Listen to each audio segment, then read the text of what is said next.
कम रोजगारिया लोकंकर कटिबनी ration card आज विधानसभा विभागीय खर्च दाबी आलोचना बेले यह कहते जोगाण मंत्री कृष्णचंद्र पात्र मंत्री कहते केवल बड़ चाकरी करिथिबा लोकंक कार्ड कटिबो विरोधी भय प्रकट करुचंती जे समस्त कार्ड कटिजिव बीजेडी अमल सबु जिला थिला बोली सबु ढिला थिला बोली कही मंत्री सूचना देइचंती जे राशन कार्ड थिबा 4,31,846 जन भूत हिताधिकारी को कटा जाइछि ई केवाईसी जोगु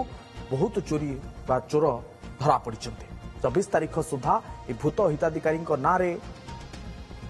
चाउल पठा जाउथला 91,280 अयोग्य हिताधिकारी को बाद दिया जाइछि 3,01,92,327 जन सफल भावे ई केवाईसी करचंती राज्य बाहर थिबा 1,39,493 जन ई केवाईसी करचंती वर्तमान सुधा 91% लोकों को ई केवाईसी जांच सरिछि बोली मंत्री कहचंती सेपटे मुख्यमंत्री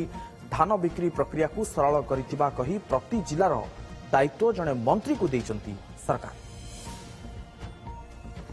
आज भी कहूँ कहार राशन कार्ड कटिबो ना केवल से कटिबो जो मान सरकारी चाकरी करिसंती भल दरमा पाउचंती आउ जो मान इनकम टैक्स पेमेंट करचंती से आउ जो माने इनकम टैक्स जीरो अमाउंट रो पेमेंट करचंती कोनोसी लोन फोन नवा पई से मानकर कटिबो नाही किंतु से मानकर पर्सन टू पर्सन आमे सर्वे करिवु सर्वे कला पर देखिबु तांकर इनकम केते अछि जदि इनकम कम थिबो तांको काटिबार चांस